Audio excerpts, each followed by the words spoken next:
Should we use cash or credit?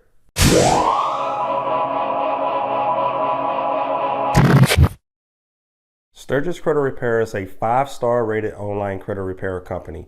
We help people just like you build or rebuild their credit scores. If you have no credit history, we offer products to help you build credit history so that you never have to depend on anyone co-signing for you. If you have bad credit, enroll into our service today and allow us to work on the negative items affecting your credit scores. We take no money up front, so start our service today for free. You'll get updated through your online account as well as receiving updates through your email. For those who are trying to buy a home, we're partnered with multiple real estate agents and loan officers who are ready to assist you with your goals.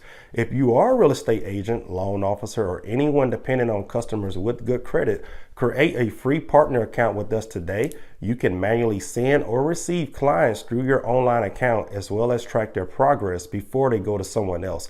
Visit our website to learn more about our services. So in this episode, we're going to talk about buying things with cash or credit. There's actually a pretty big debate out there. There's a lot of helpful information and good points with buying things with cash and credit. So there's a lot of arguments, a lot of debates. I guess it really comes down to the scenario. So we're going to go through different situations. We're going to talk about the pros with buying things with cash and also the pros with buying things with your credit. So let's get into it. So for the first situation, let's talk about daily spending. This is anything from buying gas for your vehicle, buying food, snacks, clothing, whatever you may want to buy every day. So let's talk about daily spending with cash. Direct payment, meaning once you swipe your debit card or once you pay with dollar bills, that's it. You don't have to worry about swiping a credit card. You don't have to worry about when the credit card is due, when you have to pay it off, etc. So direct payment is just quick. It's over. Easy to track. That goes back to direct payment. So easy to track. If I have $5 and something costs $3, I automatically know I only have $2 left.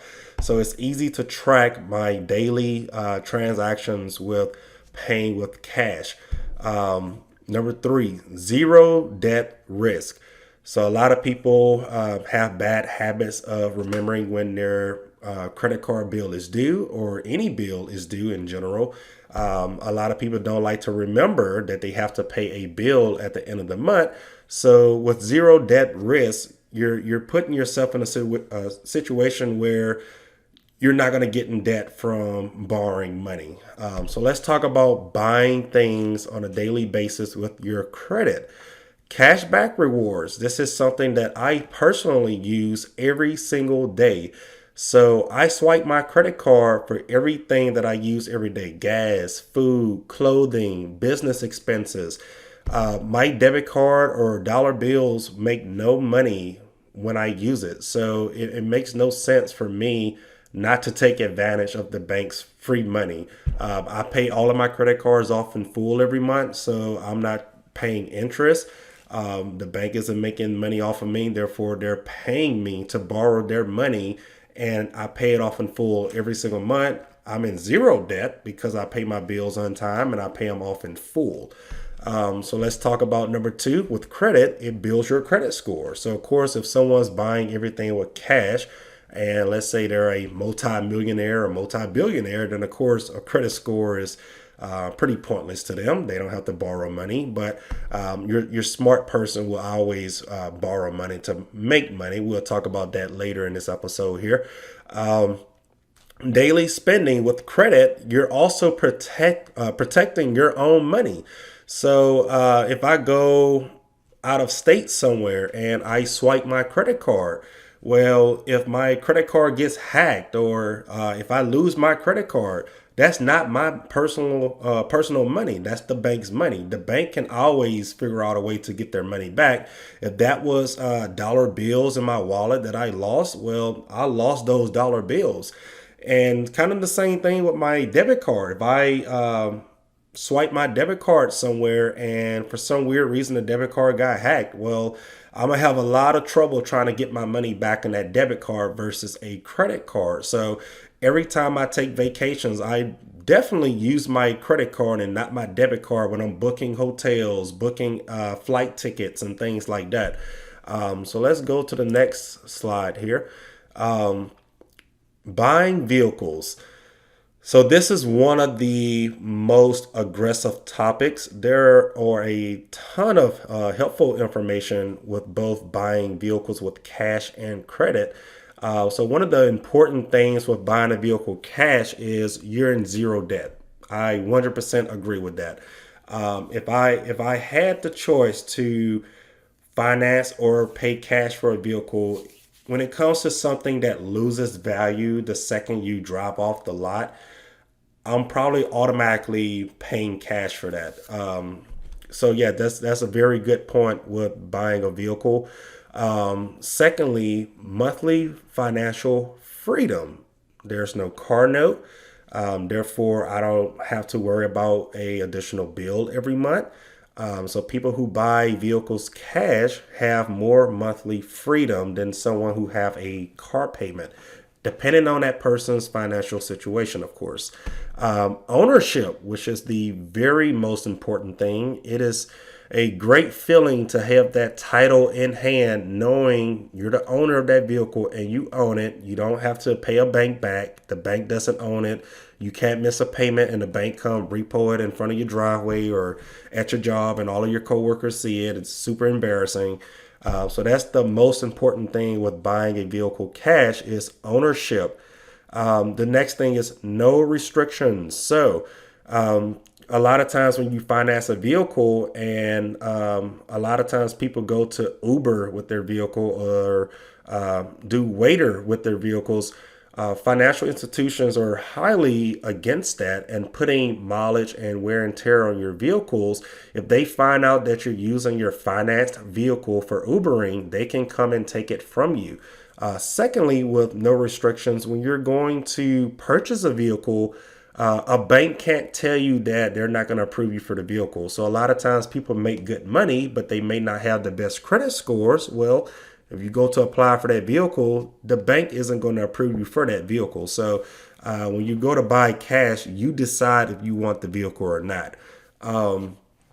Now, buying a vehicle with your credit, again, it builds your credit score. Of course, that's not important for someone who's rich and have all the money in the world to pay for everything cash.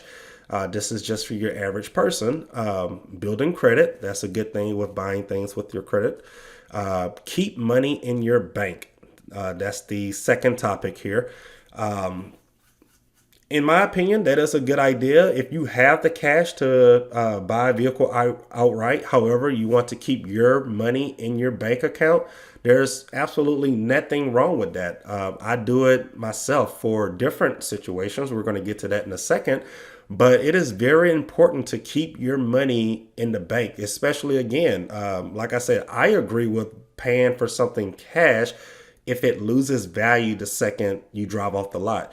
Some people may feel a different way about that with credit. Some people would use the bank's money to pay for something that's going to lose value the second you leave off the lot. Some people may not agree with buying vehicles cash at all, and they just lease every 2 or 3 years. That's highly recommended for someone that wants to get a new vehicle every 2 or 3 years. You're not spending all of your bank account money on something that loses value, and then you have to go buy a vehicle cash again in 2 years because you want a new vehicle every, few years or so.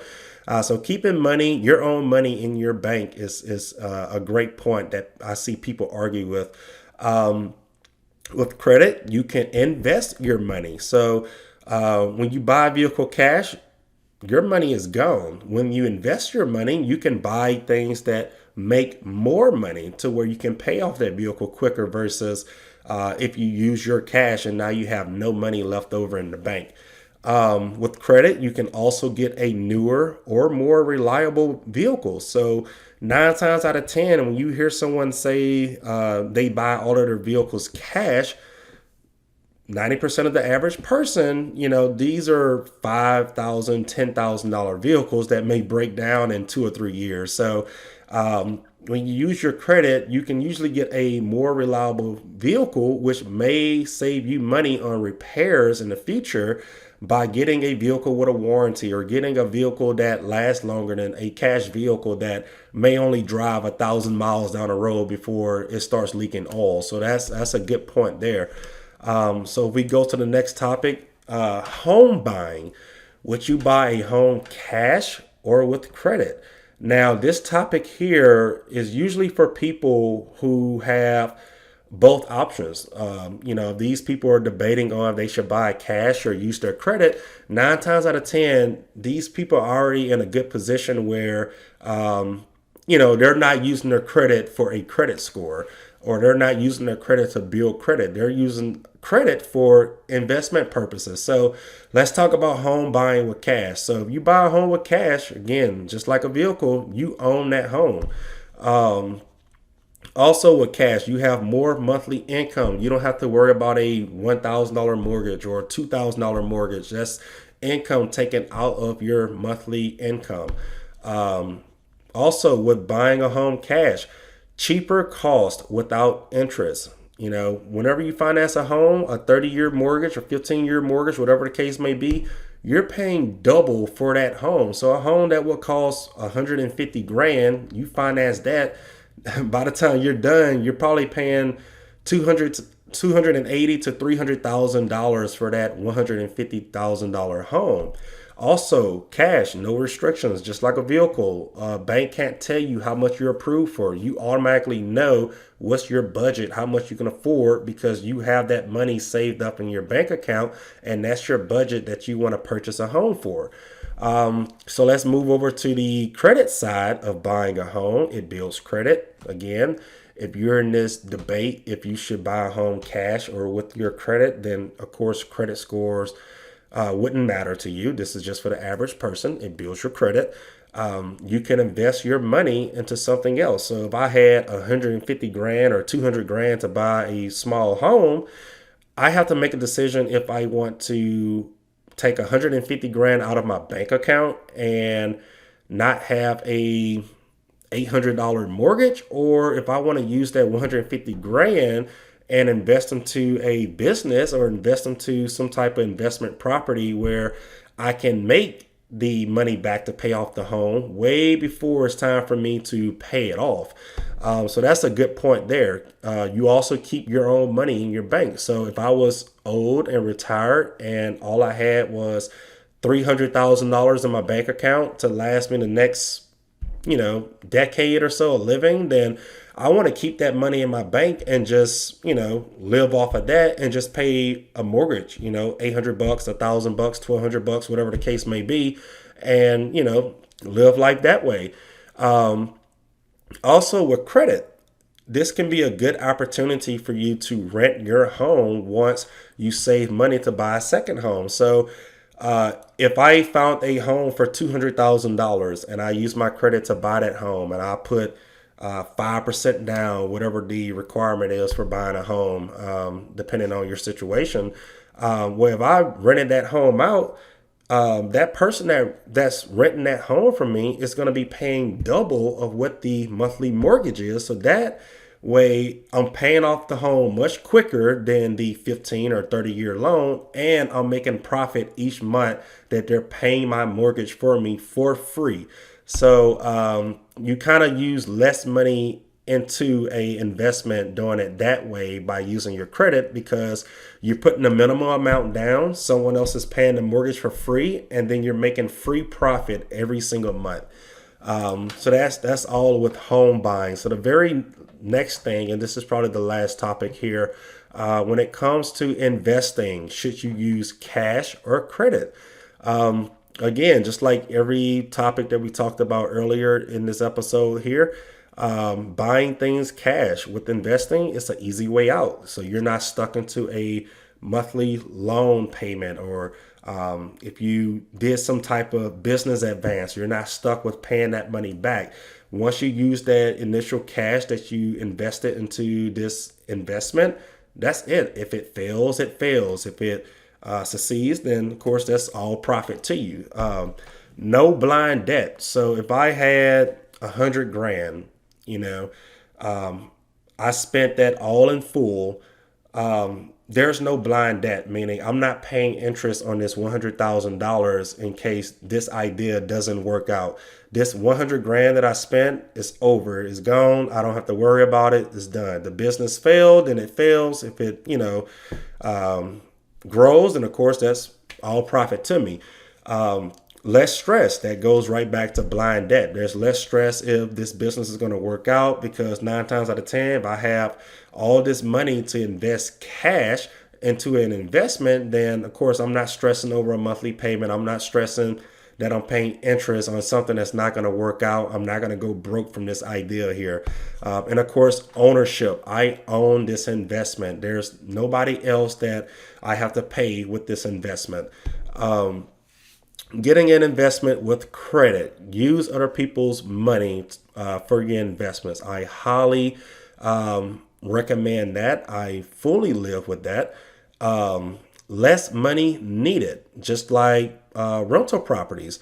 You put the minimum amount down, someone else moves in, they rent from you, they pay your mortgage plus profit on top of that monthly mortgage. So that's free money to you. Use your money elsewhere. So you can use your money somewhere else. You don't have to purchase this big investment with all of your money. You can use it for something else that you're trying to invest in, a second business that you're trying to start. So you don't have to use all of your money for this one investment. So using your credit can definitely come in handy with investments with that. Keep your money protected. Again, some people feel better if they fully own this investment. A lot of people feel better that they protect their money on something that they're not sure that's going to work. So if I wanted to start a business, I'm probably going to use my credit versus using my personal money that's saved up in my bank account, just because I'm not sure if this is going to work or not. So I am going to finance this. Make sure it worked first before I invest more money into it. The next thing is make money off borrowing it. I highly agree with that. There is a bunch of mixed opinions on that. That goes back to using someone else's money. But most importantly, this is all how I started my credit repair business. So I used a credit card, a high limit credit card, to start majority of the expenses needed to start my credit repair business. So I had a intro bonus on a credit card. So I literally spent the required amount within the first 3 months on top of getting 3% back on all of these transactions. So I made money from borrowing the bank's money. Luckily, it was a really big investment and I was able to pay that amount that I borrowed back. So another thing is that credit card has 0% interest for 18 months. So I paid no interest, started a business, got paid a intro bonus and cash back all within that first year and paid it back. So there was no interest, no debt, didn't exist. And I started a very highly successful credit repair business just from making money off borrowing it from the credit card company or the bank. So that is all with cash versus credit.